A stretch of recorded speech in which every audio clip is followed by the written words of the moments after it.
The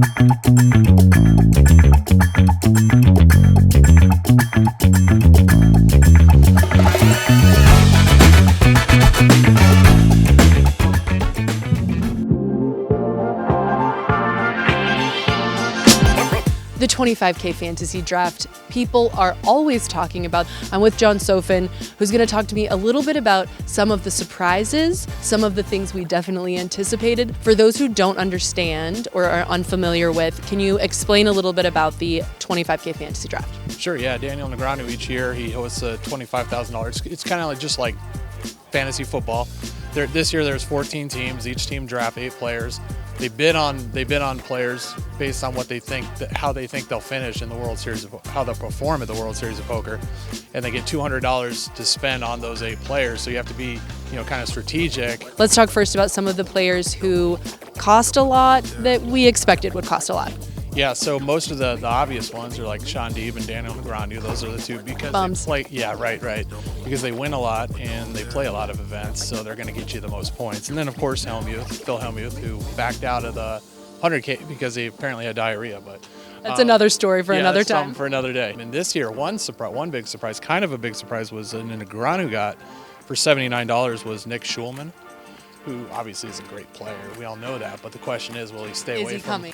Speaking of steals, there were some other players that we didn't anticipate maybe being purchased at all, or maybe they were the best deal out there.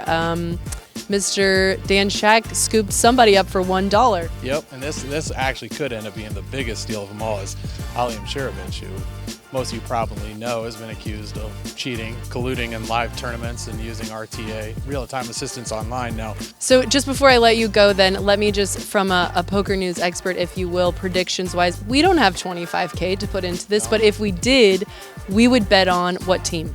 Probably Dan Shack because Imshirovich signed up.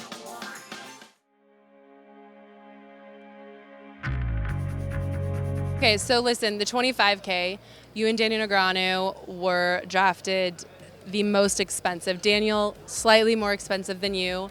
Thoughts? Is that spot on? Or? I mean, it's such a compliment to be, in the same range as him. Obviously, we both put insane volume. I'm willing to multi-table some of the smaller stuff than Daniel is, but Daniel's, I think a little bit better than me at some of the massive field events. He has more history with those guys. He's just a little bit sharper on his game against the GTO players. So, and I think I have an edge on him in mixed game. So it's like really, really, you can't really compare us. And I think he's, as equal, if not greater than me in all scenarios. So it's just a compliment to me that I don't really play poker much, and I come here and people think I'm as good as Daniel Negreanu. Wow, maybe the most complimentary thing Shaun Deeb has ever or will ever say. Your team, however, there were some surprises on there to me. Talk me through what's going on with your team. So, I picked Jake Schwartz first for 48 points. A lot of people gave me a hard time. I don't think his 2021 run was a fluke. I played with Jake in a lot of the mixed games. He played well. He plays no limit well. And also he's a friend of mine. So I end up drafting 7 out of 8 people I consider myself good friends with, or friendly enough to talk with. And then I got stuck with Allen Kessler like every year in that event.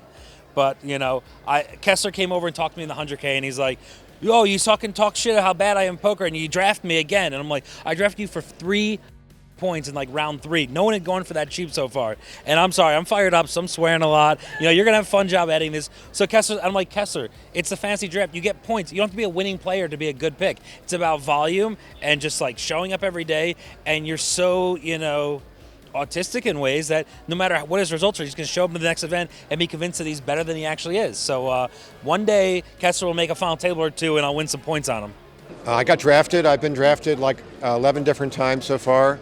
I only went for $3, and the guy who completely rips me all the time, Shaun Deeb, who did gain a lot of weight over the summer, he bought me for $3, and he must have confidence in me because we've played quite a bit together.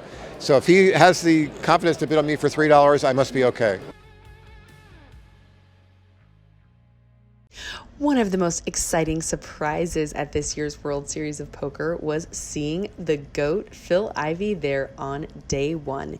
He showed up for the $100,000 high roller bounty and made it through to day 2, but unfortunately we lost him today, even after a pretty solid double up.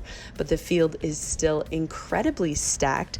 We've got former WSOP main event and current reigning champion Karai Aldemir, runner-up couple years back Dario Sammartino, Ali Sirovic, David Peters, and leading the way pretty significantly at this point is Chance Kornuth, who we were able to catch up with on a break. I am joined by Chance Kornuth, who is on one hell of a heater in life and also in poker. We're starting at the 100K, day 2 of the World Series of Poker. We really like to just jump right into things. It's a sick final table we're already at, and it seems like you've been chipping up like crazy. Yeah, I mean, I had a lot of stuff go my way so far. I had a value hand, I got a light 4-bet shove through, and then I won ace-jack suited to queens, and it's been pretty much smooth sailing since then. Everything's going good. Well, it's always so good to catch up with you. It's always so good to see you. My favorite smile in poker, Chance Kornuth. If event number 3 is any indication of what we can expect from this year's World Series of Poker, it is going to be a huge and star-studded event.